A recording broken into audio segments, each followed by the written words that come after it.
우리가 성경을 우리가 읽어갈 때 꼭 필요한 하나의 기본적인 상식이 있습니다. 그것이 바로 역사입니다. 왜 역사에 대한 줄거리와 역사의 배경을 알아야 되느냐면, 특별히 이제 선지서라든지 예언서라고 그렇게 말을 하죠.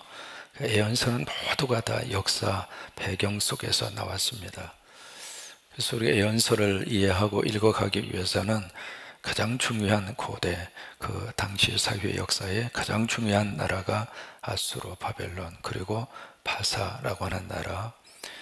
신약의 성경도 마찬가지입니다. 신약 성경도 이 성경의 말씀을 이해하기 위해서는 우리가 헬라의 문화와 문명, 그리고 로마 제국, 기본적인 역사에 대한 지식과 상식이 있어야 됩니다.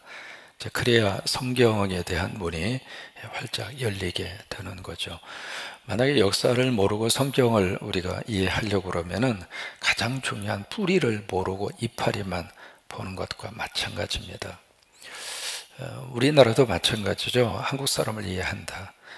몇 가지는 이해할 수 있겠죠. 근데 한국의 역사와 문화와 문명, 그것을 깊이 이해하고 한국 사람하고 관계를 맺는 거하고, 그런 것 없이 한국 사람하고 이해하고 관계를 맺는 거하고는 천지차이거든요. 성경 역사도 마찬가지입니다. 지금 우리가 느헤미야를 읽어보고 있는데, 이 느헤미야라고 하는 이 사람의 활동의 역사적 배경은 바로 우리가 기억하고 있는 대로 바사라고 하는 나라, 바사 또는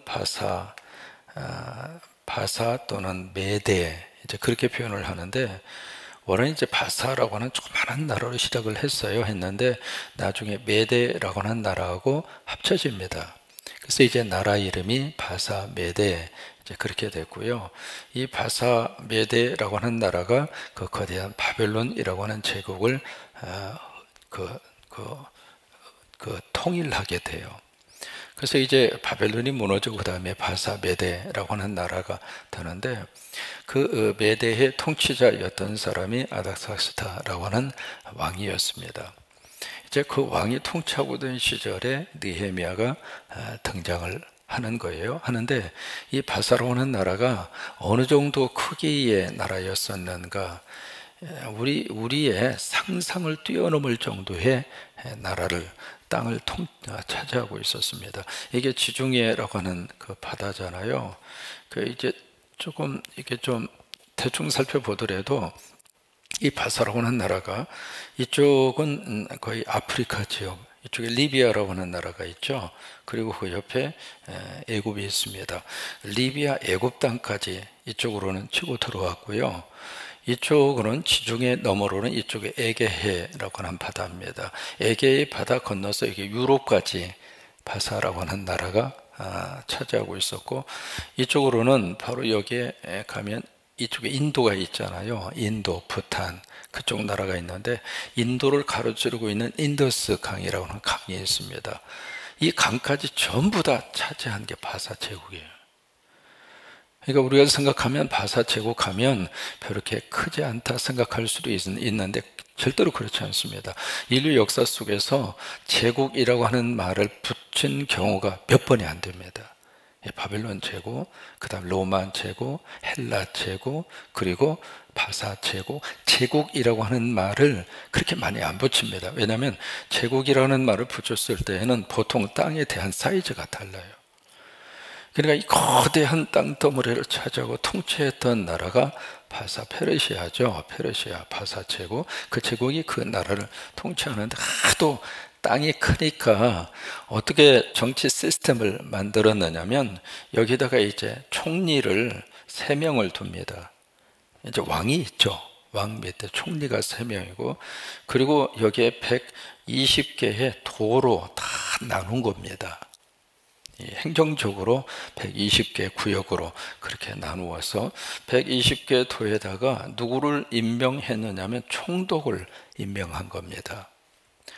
근데 우리가 여기 총리 3명 가운데 한 사람이 누구냐면 그 유명한 다니엘입니다. 이게 다니엘이라고 하는 사람이 그 당시에 이 바사 제국의 어느 위치였는가, 이걸 보면 와, 대단한 위치에 올라가 있었던 거죠. 근데 그 위치에 올라가서 다니엘이 믿음을 잃지 아니하고 하나님을 향한 신앙의 굳건함을 마지막까지 지켜간 사람이 다니엘입니다.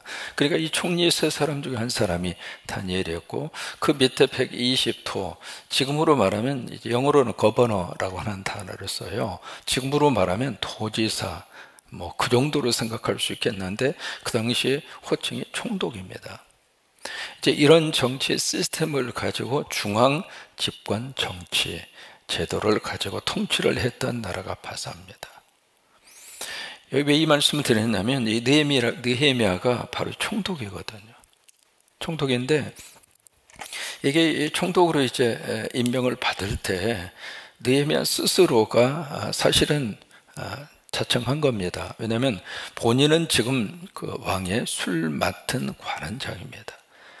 그 자리라면 누구나 다 그렇잖아요. 지방에 가서 조그마한 곳에, 우리식으로 말하면 뭐 군수를 하는 것보다도 청와대에 비서실장 하는 게 훨씬 낫잖아요.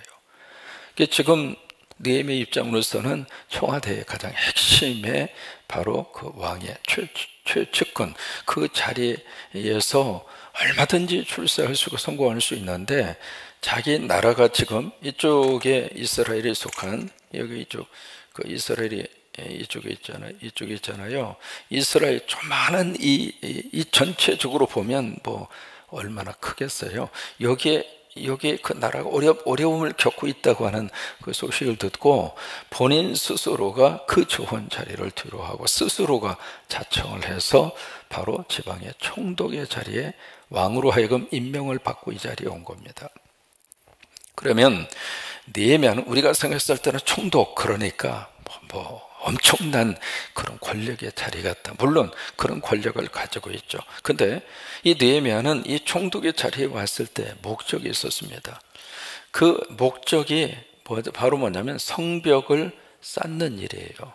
이게 느헤미야가 총독으로 자청해서 자기 고향으로 온 가장 중요한 목적입니다. 그러면 목적은 성벽 쌓는 일이고 수단은 바로 뭐냐면 총독이었습니다. 총독이라고 하는 자리를 수단으로 해서 그 수단을 통해서 그가 이루고자 하는 목적은 바로 성벽을 재건하는, 예루살렘 성벽을 재건해서 거기에 하나님이 기뻐하는 믿음의 공동체를 세우고, 그리고 하나님이 섬기는 하나님의 백성들이 안전하게 거기서 삶을 나누고 생활할 수 있도록, 그러니까 이것이 바로 느헤미야를 통해서 하나님이 느헤미야에게 주신, 우리식으로 말하면 사명이죠. 그래서 여기에 중요한 그 느헤미야의 정신이 있어요. 바로 뭐냐면 그 총독이라고 하는 자리 자체가 목적이 아니었다고 하는 거예요.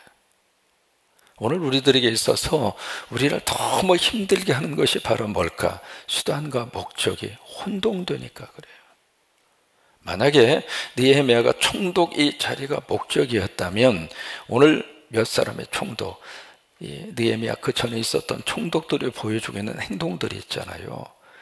막 백성들에게 엄청난 세금을 갖다 때리고 막 갈취하고 탈취하고, 어제 우리가 봤잖아요. 고리 대금업을 하고 막 사람들을 갖다 종으로 갖다 팔아먹고, 그런 식의 모습으로 자기 있는 자리에서 온갖 것을 다 전부 다 자기를 위해서 화호식하고 축적하고 쌓아놓고 아마 그럴 거예요. 왜? 총독이 목적이었으니까.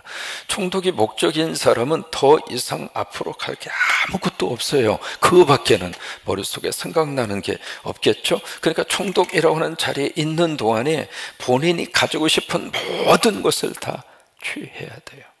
다 갖다 쌓아놔야 돼요. 근데 느헤미야는 그렇게 생각하지 않았습니다.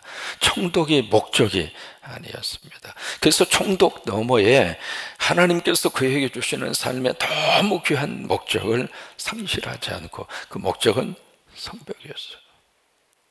그러니까 총독이라고 하는 수단을 통해서 이 성벽의 목적을 참 멋지게 감당한 사람이 느헤미야예요.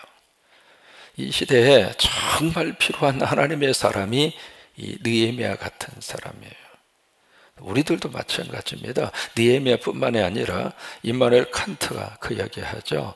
우리는 두 가지 가치 속에서 산다. 첫째는 목적 가치요, 두 번째는 수단 가치다.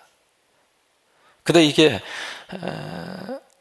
굉장히 많이 우리들이 혼동하면서 살고 있는 가치가 목적 가치와 수단 가치입니다. 이 수단 가치라고 하는 것은 수단 가치라고 하는 말을 쓰는데, 수단 가치라고 하는 것은 이게 아니면 저것으로 바꿀 수 있는 게 수단이에요. 여러분 아침에 새벽 기도가 난 다음에 뭐 그냥 커피 한 잔 드실 수도 있겠죠. 아니면 뭐 우유를 데펴서 드실 수도 있고요. 요즘에 이제 많은 분들이 서구와 식사를 많이 하시니까 빵으로 뭐 잼 발라서 드실 수도 있겠죠. 그러니까 이건 먹을 수도 있고 저건 먹을 수도 있고, 그것은 수단이에요. 그걸 수단 가치라고 그런 거예요. 그러니까 이것을 할 수도 있고 저것으로 대체할 수 있는 모든 것은 다 수단 가치입니다. 근데 이 목적 가치라고 하는 것은 절대로 대체할 수 없는 절대적인 가치가 목적 가치입니다. 예를 들면 목적 가치가 바로 뭐가 있을까? 가장 중요한 게 바로 생명이죠. 생명을 뭘로 대체하겠어요? 아무것도 대체할 수 없거든요. 이렇게 생명은 절대적인 목적 가치입니다. 그래서 하나님이 가장 중요하게 이 땅에 살면서 가장 중요한 가치로 우리에게 주시는 것이 바로 생명 가치. 예수 믿으면 뭐가 축복인가? 영생을 얻잖아요. 여러분 믿으시면 아멘. 영생이 왜 우리에게 그렇게 절대 가치인가? 그것은 무엇으로도 바꿀 수 없어요. 그래서 예수 그리스도를 영접하고 믿음 생활하는 것이 우리 삶에 너무 귀한 거예요. 믿음의 사람에게 있어서의 목적 가치 중에 하나가 바로 뭔가? 예배입니다. 예배는 수단 가치가 아닙니다. 그러니까 우리가 예배라고 하는 수단을 통해서 내 목적을 이루기 위한 중간 단계, 그런 수단 가치가 절대로 아닙니다. 예배라고 하는 것은 이 자체가 목적 가치예요. 무엇으로도 바꿀 수 없는. 그래서 이 시간에 여러분 유튜브에 끼어서 이 시간에 새벽 제단에 교회 올 수 없지만 그 자리에서 끼어서 왜 예배 드립니까? 이 새벽 기도라고 하는 예배 가치가 절대적인 목적 가치이기 때문에 그런 거예요. 여기 지금 느헤미야는 그 자체를 절대로 혼동하지 않고, 총독이라고 하는 자리는 잠시 내가 머물다 가는 수단일 뿐이다. 나는 이 자리에 있을 때 하나님이 나에게 주신 내 삶에 너무 귀한 이 목적, 흔히 일반적으로 말하면 사명이죠. 이 사명을 위해서 수단을 활용하는 것뿐이에요. 그러니까 이 총독이라는 자리에 있는 동안에 이 느헤미야가 다른 어떤 총독보다도 너무 귀한 멋진 모습을 보일 수 있는 이유 중에 하나가 총독이 목적이 아니니까. 흔히 우리가 그런 이야기 하잖아요. 돈은 수단이지 목적이 아니거든요. 돈이 목적 가치로 딱 바꾸어지는 순간 사람은 돈 하다가 사람이 돌다가 죽어요. 그건 수단 가치일 뿐이에요. 현재 우리들이 가지고 있는 자리도 마찬가지고, 내가 지금 현재 어떤 가지고 있는 명예도 마찬가지고, 이 세상에 있는 모든 것들은 다 수단 가치일 뿐이에요. 이거 없으면 다른 것으로 대체하시면 돼요. 다른 거 없으면 또 다른 것으로 바꾸면 돼요. 그것이 절대 가치이고 그것이 절대로 목적 가치가 아니에요. 느헤미야는 그것을 분명히 알고 살았어요. 그래서 오늘 14절부터 이제 우리가 19절까지 읽었는데요. 느헤미야가 이렇게 당당할 수 있었던 이유가 바로 그거예요. 14절 같이 한번 보세요. 성경을 펼치시고 14절에 또한 유다 땅 총독으로 세움을 받을 때 스스로가 자청해서 나 거기에 가겠다고 아닥삭스다 왕에게 요청해서 온 거예요. 이 느헤미야가. 그랬을 때 곧 아닥삭스다 왕 제20년부터 제32년까지 12년 동안 나와 내 형제들이 총독의 녹을 먹지 아니하였느니라. 총독에게 할당된 양식이 있었어요. 월급이라 그 말이죠. 그 월급을 안 받았고 스스로가 받을 수 있음에도 불구하고 그 월급을 이 느헤미야는 사형했다 이 말이에요.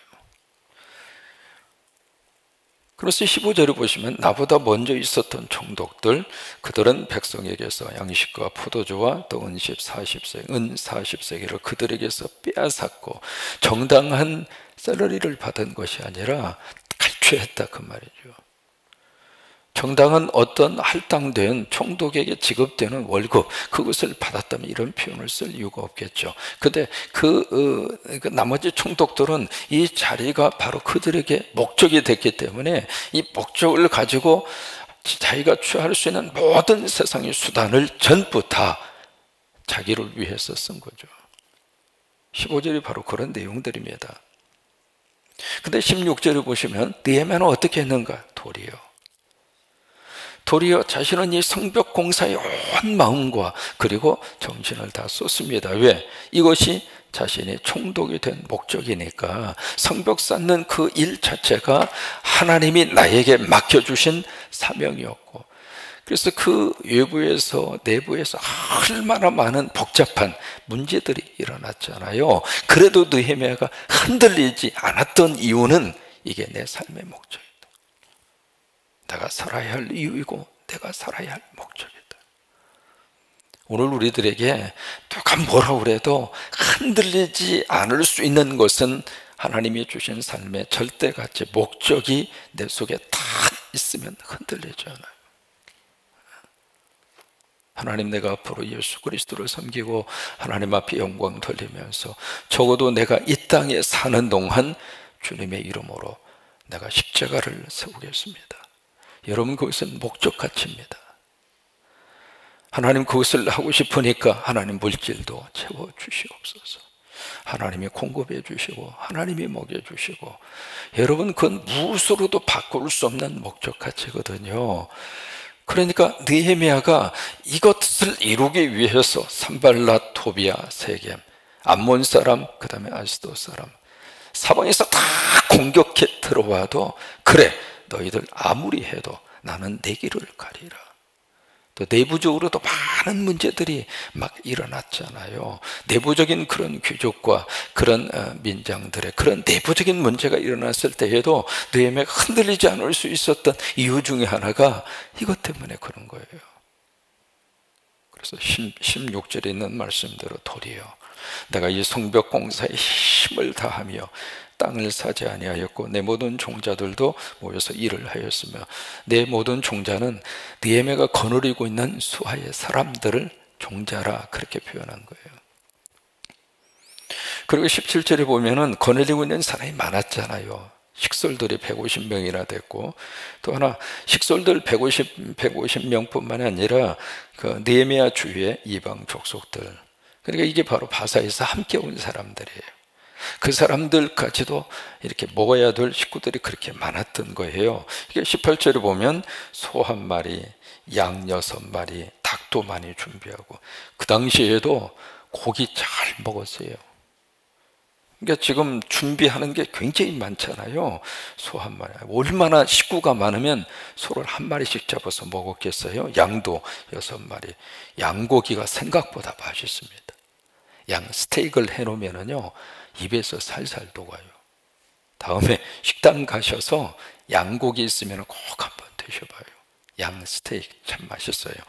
양고기, 그 다음에 닭도 얼마나 많이 준비했는지 닭도 많이 준비하고, 열흘에 한 번씩 각종 포도주를 갖추었나니, 포도주도 한두 종류가 아니라, 포도주 비싼 건 뭐 보통 고가가 아니잖아요. 근데 각종 포도주를 갖추었나니, 그러니까 뭐냐면 그만큼 먹고 살았다 그 말이죠. 그런데 그렇게 갖추었는데 비록 이같이 하였을지라도 내가 총독의 녹을 요구하지 아니하였으면, 뭐냐면 이 백성의 부역이 중함이었더라. 내 돈 내고 내가 먹었다 그 말이에요. 그러면서 19절 말씀에 그렇게 이 말씀에 끝을 맺고 있습니다. 내 하나님이여, 내가 이 백성을 위하여 행한 모든 일을 기억하사 내게 은혜를 베푸시옵소서. 그러면 이렇게 하게 된 가장 중요한 이 느헤미야의 동기가 뭘까요? 이게 중요한 거죠. 느헤미야가 착한 사람이어서 느헤미야가 참 모든 면에 있어서 실력 있는 사람이어서 느헤미야의 지도력과 느헤미야의 리더십이 다른 사람들보다 탁월해서 그거 아닙니다. 물론 느헤미야의 리더십이 보통이 아니죠. 사람이 새로운 일을 계획하고 새로운 일을 추진하는 것은 조금 용이하게 할 수 있습니다. 그런데 몇 번을 실패했는데 안 됐잖아요. 그래서 이제는 모든 사람이 끝났어. 더 이상 할 필요가 없어 생각하고 방치했잖아요. 이 성벽 공사가 무려 150년 동안 방치된 사건입니다. 그러니까 이제는 누구도 손대기 싫고 손댈 마음도 없고요.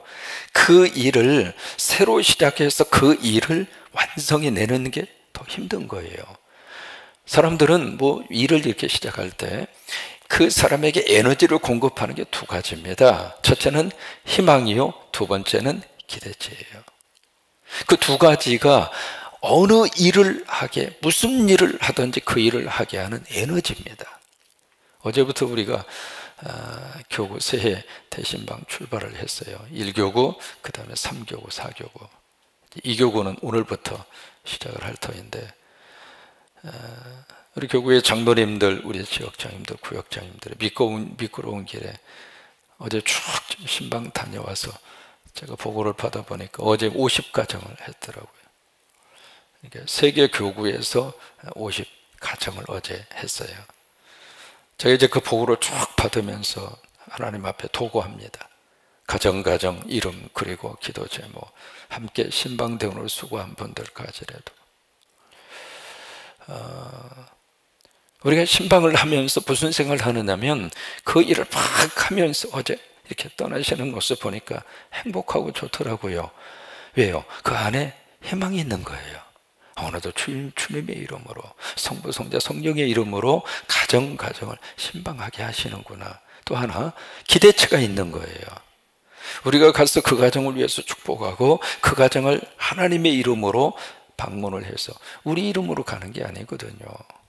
그러면 하나님께서 우리들을 통해서 하나님이 어떤 일을 하실 것인가 기대가 있어요. 그러니까 희망과 기대가 있을 때 사람이 일을 하는 거거든요. 근데 여기에 이 성벽 공사는 희망도 기대도 다 꺾여버린 거예요. 왜? 150년 동안 방치되어 있었으니까. 근데 그 일을 느헤미야가 시작해서 완성시킨 거예요. 그러니까 느헤미야가 보통 사람이 아니죠. 그런데 느헤미야가 보통 사람이 아니라 느헤미야를 이렇게 만들어 쓰신 하나님이 위대하신 거예요. 느헤미야는 포기하고 싶었어요. 다 때려치우고 싶었어요.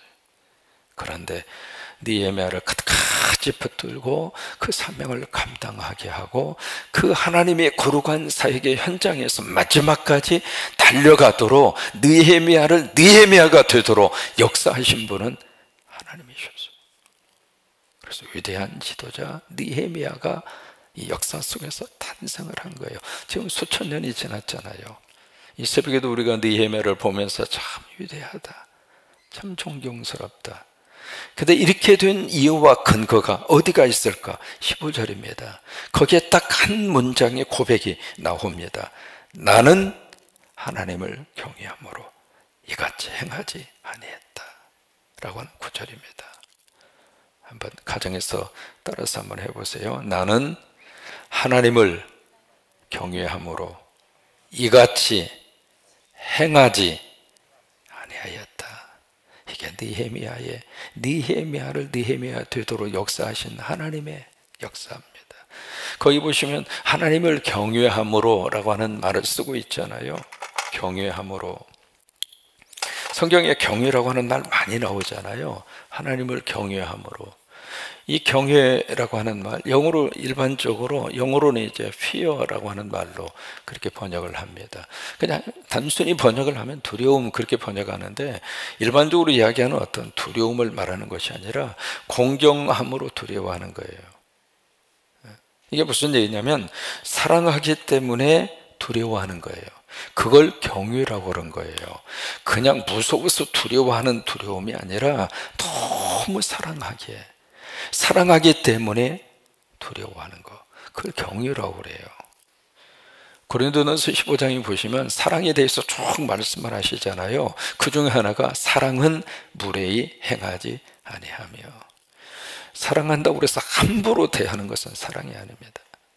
사랑하기 때문에 A를 가지고, 사랑하기 때문에 어떤 두려워하고, 그게 사랑의 속성이거든요. 그러니까 지금 이 느헤미야는 하나님을 사랑하고 하나님을 두려워하기 때문에 이 모든 총독이라고 하는 자리에서 하나님이 주신 목적을 잊어버리지 않고 그 목적을 잘 이루어가는 하나님의 사람으로 느헤미야가 그렇게 쓰임을 받은 거예요. 오늘 우리 안에 이 은혜가 함께 할 수 있게 되기를 축복합니다. 신앙생활을 하면서 가장 빠지기 쉬운 게 뭔 줄 알아요? 영성이라고 하는 이름으로 하나님의 이름을 우리가 앞세우면서 내 욕심 차리는 것이 가장 빠지기 쉬운 함정이에요.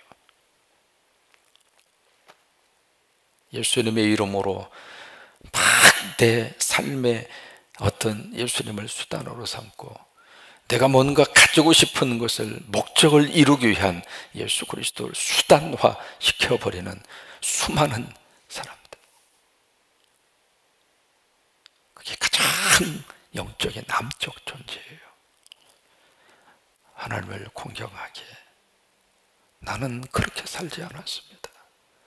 오늘 이것이 우리들에게 꼭 필요한 느헤미야의 영성입니다. 나는 하나님을 경외하였으므로 그같이 행하지 아니했다. 이것이 영적 자존심입니다. 오늘 하루 성광의 모든 식구들이 이 믿음으로 오늘 하루 살아낼 수 있게 되기를 주의 이름으로 축복합니다. 다들 힘든 것은 다 똑같아요. 나만 힘들고 누구는 힘들지 않고 그런 거 아니에요. 다 똑같습니다. 그 속에서 우리가 내가 하나님을 경외하기 때문에, 나 예수 믿는 사람이기 때문에 나는 일반 다른 사람과 같지 아니하게 구별된 모습으로, 그리고 다른 모습으로 오늘 하루를 살아내는 여러분 모두가 되시기를 주의 이름으로 축원합니다.